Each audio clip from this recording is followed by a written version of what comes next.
Hello everyone. Thank you, all of you, for being here in this telematic event. Let me thank you everyone from the INCIPE and everyone from the Fundación España, Estados Unidos. And we're here today, and we're very proud and honored to be here today with Congressman Pete Sessions. Let me say a few things about, most of you know him. He's extremely well-known congressman from Texas, Pete Sessions. But let me introduce him with a few words here from Madrid. All of you know that he's a proven conservative leader.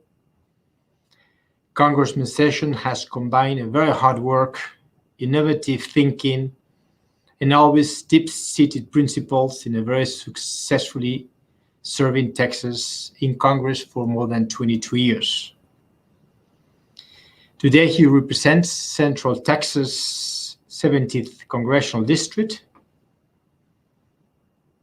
Congressman Sessions is a proud father of 5 sons, including a young Down syndrome man.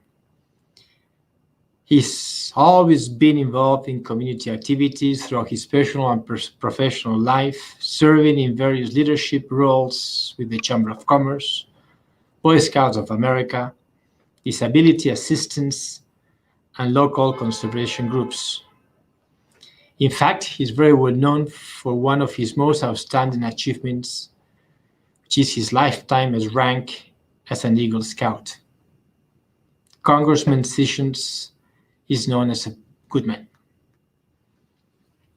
He has a diverse background in both private and public sectors, always providing a dynamic skill set to the House of Representatives. Previously, he was part of the Republican House majority that balanced the federal budget for 4 years in a row. He has served as chairman of the Rules Committee and chairman of the National Republican Congressional Committee, directed then the party to regain the House majority. Currently, today, he sits in the House and Oversights and Reforms Committee, House Science, Space, and Technology Committee, and he's the ranking member on the Civil Rights, Civil Liberty Subcommittee. Congressman Sessions exemplifies the real Texan spirit and promote America exceptionalism. It is an honor for all of us to have you here, but it's an honor for myself too, which part of my heart is obviously in the United States, but very in particular in Texas. And Congressman, let me tell you why. Last night when I was prepared for this event, I sneaked into my father's office and I found something that I knew he had, and he had behind his desk. And it's a diploma here that says that Jose Yado, at that time he was ambassador in the of Spain in the U.S. He was commissioned as honorary Texas citizen, and that was 40 years ago, 16th day of November, 1981.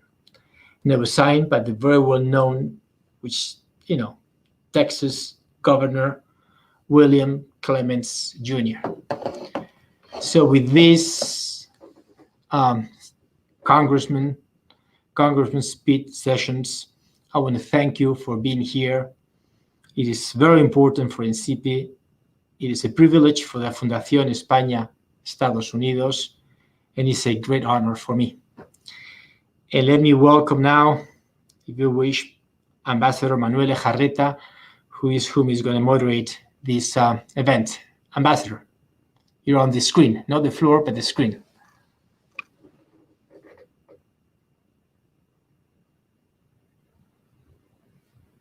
Ambassador, you have the speaker off. Yes, good morning, Congressman Pete Sessions, Washington. Thank you, Chairman. And all of our attendees in the United States. We know there are many friends across the Atlantic following this online event. Good evening also here in Spain. Thank you for accompanying us. We know there's a very hectic days in Washington, D.C., so you have, Congressman, very tight agenda. I've been informed that you should leave before the hour, so we are going to be very, very quick in this presentation. Before giving the floor to our distinguished guest, let me remind you that you can ask questions to the Congressman either through our YouTube chat or through Twitter using the hashtag you will see now in the screen, Grandes Potencias EE.UU. You can see it in the screen. After the conversation remarks for about 15 minutes or 20 minutes, we should have around 15 minutes also for question and answer. Now it's my pleasure to give you the floor. Thank you, Mr. Congressman. Good morning and thank you. Mr. President, thank you so much for allowing me to speak to your council. Mr. Ambassador, once again for your not only friendship and opportunity to love of two great countries to continue not only their work together, but to be there for each other in our time of need. To each of those of you who are on today, please accept greetings from me. And while I'm speaking today from the United States Capitol in Washington, D.C., I also come to you with the spirit, support, and what I consider to be love that Texas has for your great country.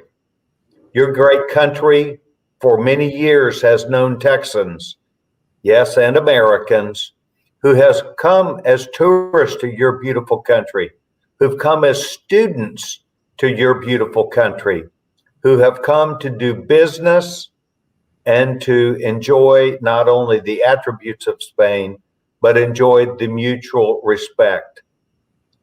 Just 3 years ago, I was in Spain and came as part of a tour that I was taking as chairman of the United States Congress House Rules Committee. And as chairman of the House Rules Committee, it is my responsibility to move forward every single bill that goes to the floor of the House of Representatives. As you recall, and as I know, the relationship that we share with your beautiful country is critical to United States' ability to make sure that we are able to effectively not only understand European affairs through the lens that you have, but also the important impact that Africa has made upon Europe. And so we came with an eye towards understanding the group of military, small group, but important group that would be prepared at a moment's notice, either to help people who were in trouble in the Mediterranean or to, which is on sea, or to help as a recon force that would be necessary across Northern Africa. And it was a beautiful opportunity for me to see not only how beautiful Spain is, but also the vibrancy of the people. Today, 3 years later, I speak to you not only still as a friend, but as an opportunity for us to try and bind ourselves even closer together. The effects of COVID have been very difficult on the entire world. Your country, my country, and all the countries that we do business with are in the midst of this pandemic. This pandemic is something that has taken lives. It has taken a toll on employment. It has been difficult on a country's resources, and it has strained many of us beyond the views that we thought we would ever be in 2020. But we're there. I would like to offer you my view today that we are turning a corner that I believe and hope you are too. Not only with the advent of now the 3 vaccines that are available, but the opportunity for us to make sure that as this robust vaccine delivery takes place, that Spain will be a part of that. That you will be able to not just inoculate yourself, but protect yourself, your economy, your families, and then ultimately protecting our children. It is true, we have not looked at vaccines' impact on children yet, but what we believe is credible evidence that has come directly out of the best science that we have here in the United States that says that if you take any of the vaccines, even though they're from different companies, it seems to offer a robust opportunity to you avoiding getting the COVID. And if you get the COVID, from a medical perspective, most times hospitalization is not necessary.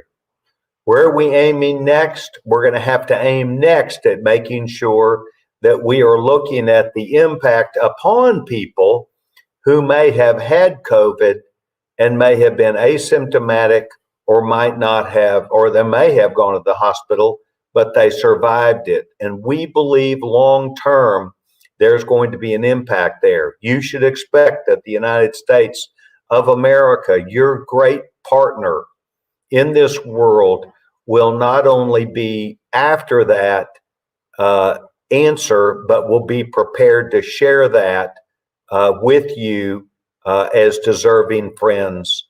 And I would anticipate moving forward, we're going to be able to be even better prepared for this as we want to move past the pandemic. Today, I would like to talk about three particular areas that I hope will be of benefit to you. First of all, it will give you an opportunity to hear from a long-term member. I am a Republican. I come from the business community. I spent 16 years in the private sector, moved all around our country into 7 different locations, and developed a robust relationship with science through my work at an old organization that was called Bell Labs. I believe in technology.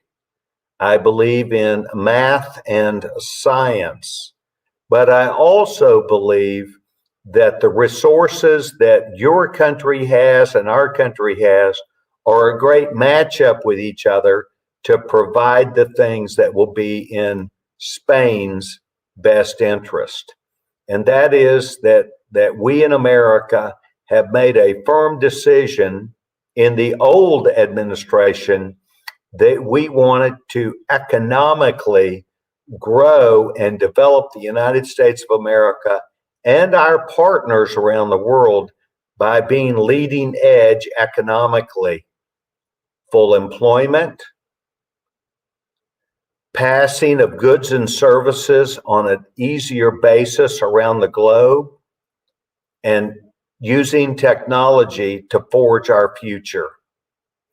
I believe that what the past 4 years has done and accomplished for the American people is to let them know that if you will grow and work your economy, that you can not only find success, but prepare yourself better for the future. And that's what I think we were.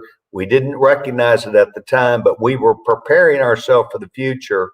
And America economically has done better because we were in a strong position. Likewise, your great country has been through the last 5 years before the pandemic of economic upsurge, an opportunity to not only be engaged with the EU, but also with the world.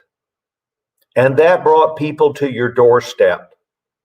You and I both know that terrorism has played a huge part of diminishing some of this.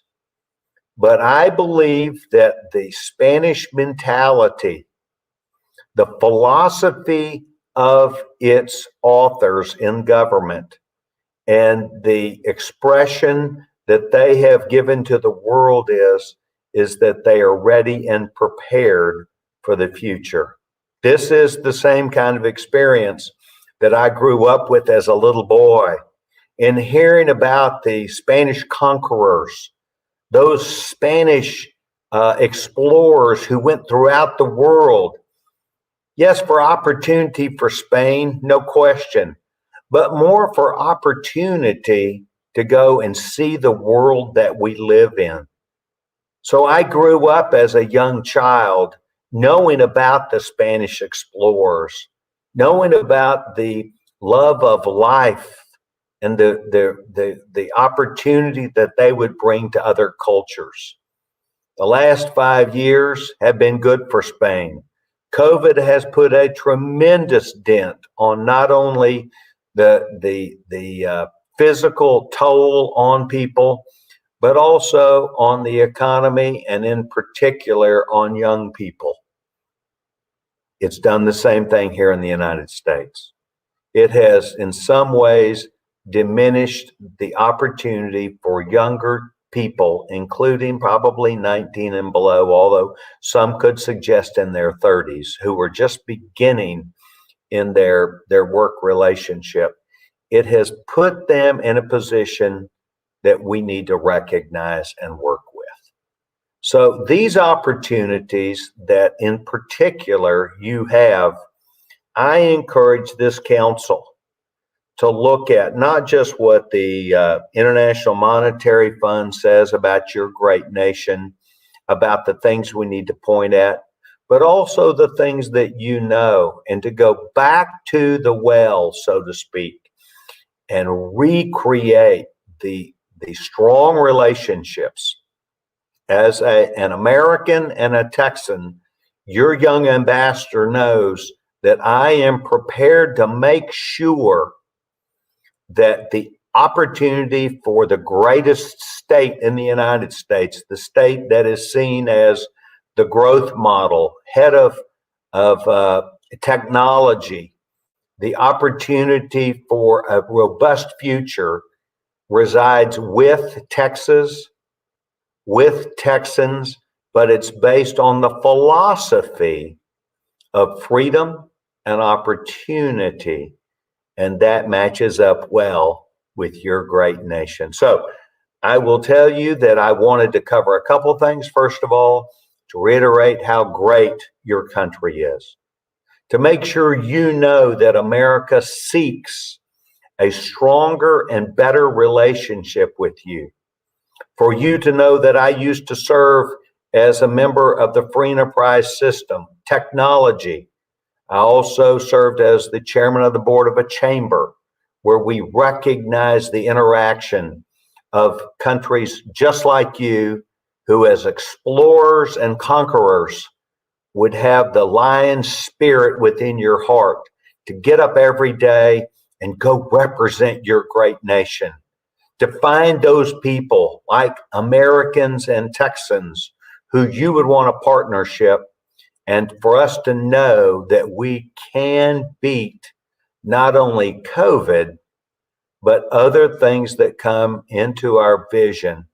And lastly, I told the young ambassador that I would look forward to coming over as soon as this COVID experience is done. And I would expect to bring other members of Congress, and I will let the young ambassador decide who those right people might be. But I would encourage you, Mr. President, to please talk to your members about the kind of relationship that you would want with the United States, in particular with people, industry, technology, and manufacturing that would be in your best interest to partner with in the future. With that said, Mr. President, I want to make myself open and available for any question that you or your colleagues may have. Thank you very much. Thank you, Mr. Ambassador. So thank you very much. I don't know how many times we have from now on, Congressman. Well, I think we've got at least 8 or 9 minutes. Okay. And we're hoping that if the bells go off, then you know I've got to run in a bit. But I think safely to say, sir, we have at least 10 to 12 minutes. Thank you very much. We appreciate it. First of all, thank you for your hard-moving remarks about relation between Spain and Texas. I have a first question from a good friend from the United States who says that, Congressman Session, what are the 3 top legislative priorities which you vocally support on behalf of your Hispanic constituents in the 17th Congressional District and in Texas? Thank you very much. The 17th Congressional District of Texas is in the center of Texas and has become increasingly a high-tech area. Why do I say this? I say this because on one end of the district, we have a company that is called SpaceX. And SpaceX, for those of you who have watched technology, is a leading-edge company that has revolutionized not only batteries, but also NASA, space exploration, with the opportunity to utilize our very best of math and science and quantum physics for the benefit of studying not only about our Earth, but also to look to the heavens that our God has formed to see what else is out there, to learn other opportunities that are in our future. And SpaceX has completely repolarized that. They think about things in a mathematical perspective, but they think about achieving things rather than just getting things done. SpaceX is in Waco, Texas.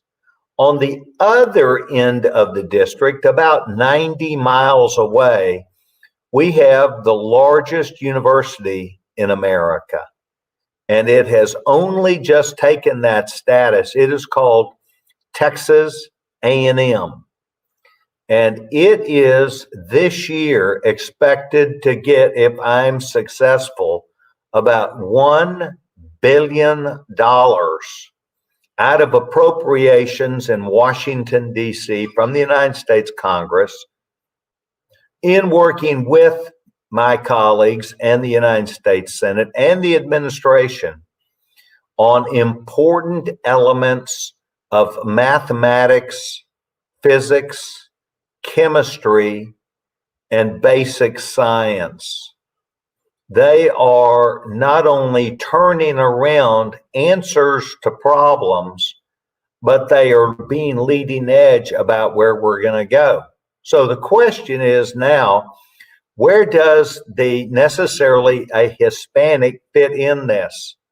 I'm pleased to tell you that the United States of America, in our educational systems and program, have a huge advantage because we have administrators and teachers, including the new president of Texas A&M, that come with the distinction of a Spanish surname and background and understanding.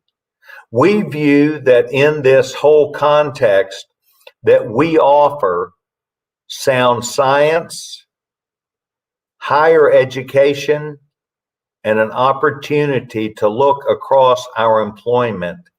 And in most places, most higher education, as well as constituents of Central Texas, that the Hispanic content of citizenship, those working and those in education, is not only in the 45 to 60% Hispanic area, it is also an advantage for women, Hispanic women, to achieve these advantages also. So I think it's a robust time, an opportunity, and I think Texas has not only been in the acceptance of this, but is trying to be leading edge. Thank you for this great question.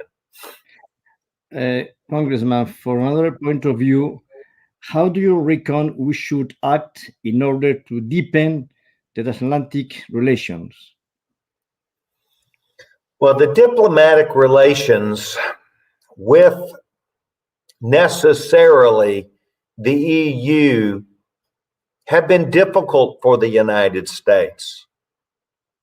The EU, from a diplomatic perspective, has some similarities to having an edge also with the United States. It is my belief that we have been able to, meaning the United States, successfully do business despite some of these things.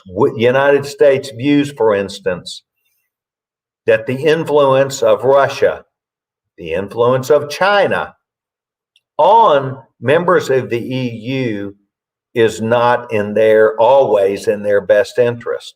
So America has tried to have this great relationship. I represented the United States of America 2 years ago in a conference in Romania about the Balkans.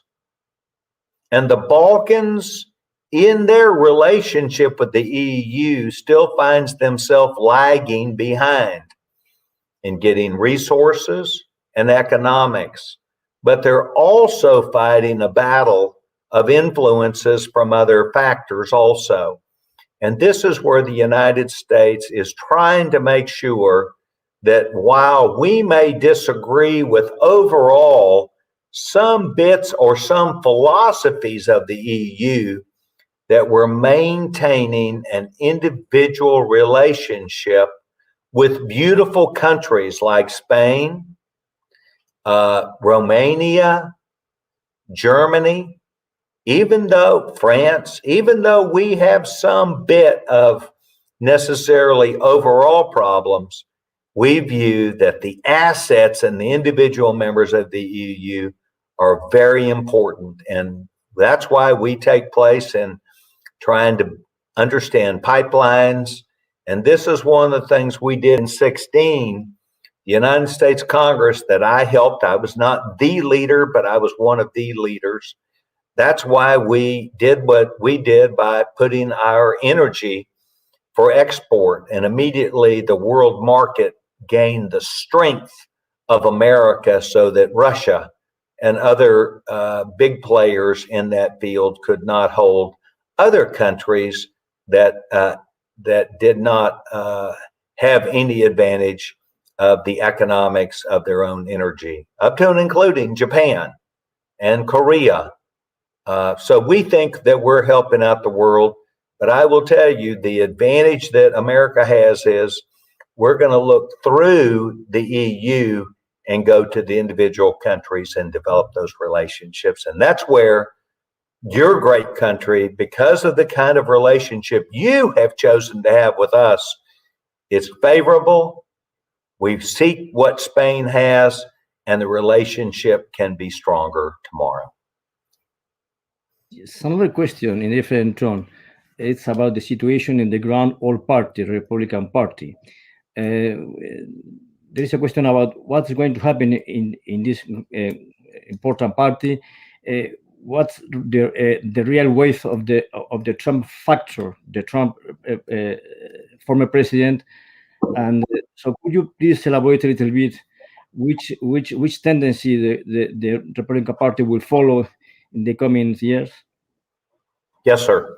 And that's an outstanding question, and one which I would offer to you that while my words, I think, are true, we don't know yet what's going to happen. So it is very important for us to understand in my party that we had a president who is the most un-Republican that we have had for a number of years. He brought an edge and a view forward that was a winning message, that was very attractive to many people who voted for him, some 72 million.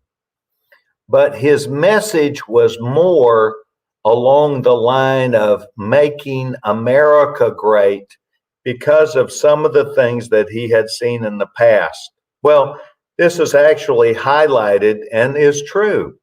We have a huge number of people in this country that are not fans of the United States, that do not like economics, that do not like us being a strong economic creator of jobs and of markets that sustain our nation. So there's a hard, what I would call underbelly of America that is very much anti-economic growth.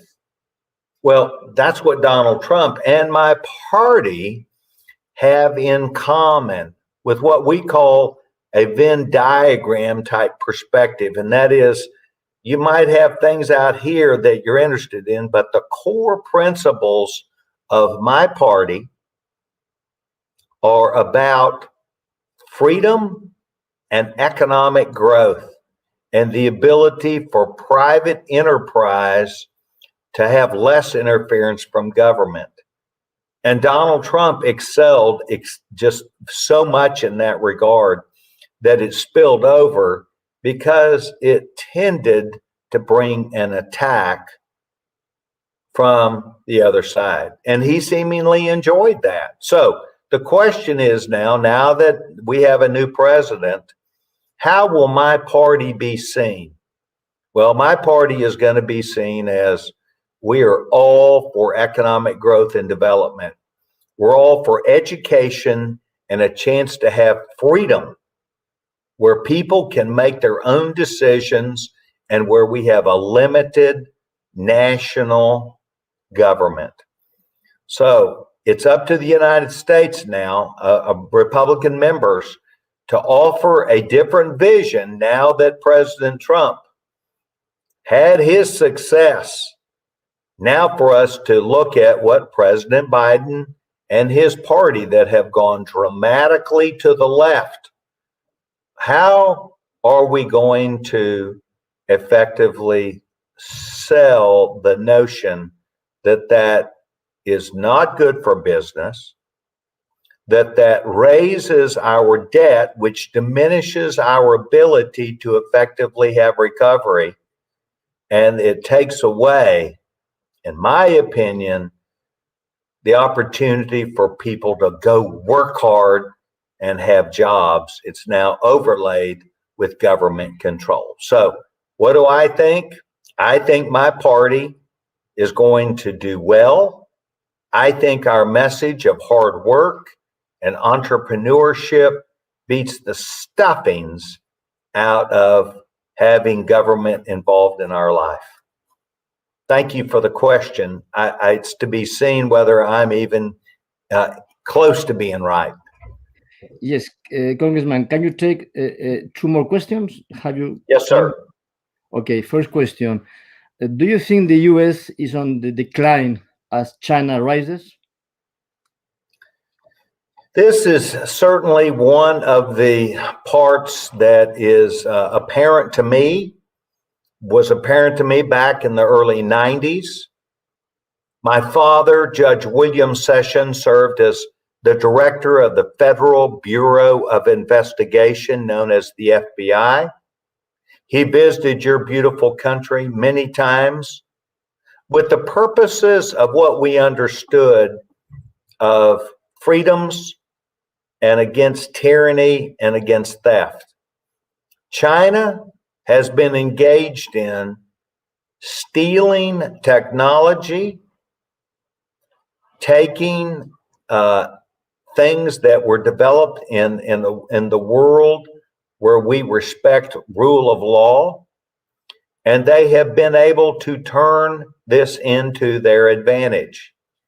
Yes, I have seen many times where they use this in their own economics.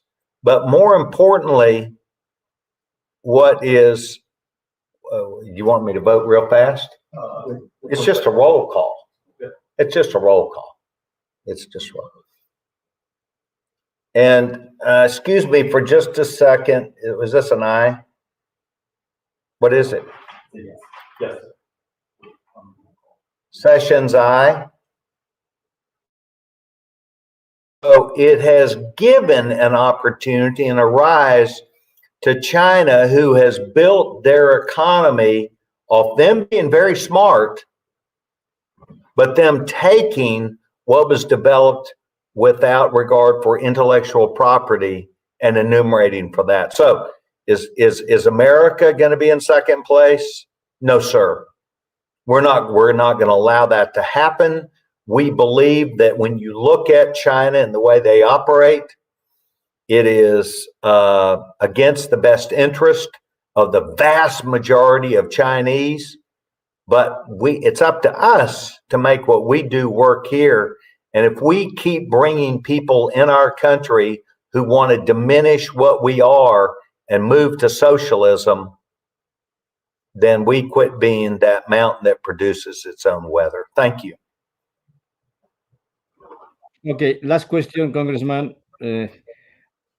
Recently, the Senate approved this $1.9 trillion US package, stimulus package, and it seems that every Republican congressman and every Republican senator are against this stimulus package. We would like to know, if possible, what are the reasons behind this solid position of the Republican Party against this stimulus package in times when it seems that the states need to have stimulus measures to move forward the economy. Thank you for your question. I get it. I get it that we're trying to be seen as someone that is against something. In fact, we would have and did ask to be a part of the ideas for the creation of this. And the bottom line is that only 10% of this actually goes for COVID response. That's okay. 10% was on top of some $3 trillion that has already been given. That money is there and is providing the fixes for states and to reimburse people for this undertaking. The question is the other things that get added also. For instance, the Speaker of the House, Mrs. Pelosi, made sure that she put in a huge light rail project in California. There are hundreds of millions, billions of dollars that are being used for things unrelated. We believe as Republicans that if we continue to spend, once again now, almost $5 trillion in over just right at a year, it will diminish our recovery. But what is overwhelming is 2 points. Number one, that we believe we're on the backside of this. We believe we should empower people to go back to work. The vaccines are now available. Tens of thousands of people on a priority basis, including elderly people, including teachers, including law enforcement officers, and primary contact people with the public, is being accomplished. We believe some money is necessary to help individuals, but we do not believe that it is proper or right to spend the last $900 billion to add it onto the debt for our children and grandchildren. There's overwhelmingly a question that is being asked: how would we ever expect to pay this back, knowing that just like what your country's citizens would face with paying for debt? And this is something that has dogged and been a detriment to people in the EU, people who went on tough times, but people who counted on debt to move them forward rather than working through their problems, perhaps austerity, towards that answer. I don't know. You might say, well, maybe that sounds like Greece to me. Okay, perhaps I meant that. What I'm suggesting to you is we're at the end of this, not the beginning of us. We've already spent about $4 trillion. We believe Republicans have satisfied our thinking that if we had been listened to and considered, we would have reduced that amount. We would not have put special projects in, which have happened every bill. Mrs. Pelosi likes to spend money that has nothing to do with the COVID or even employment to these special interests.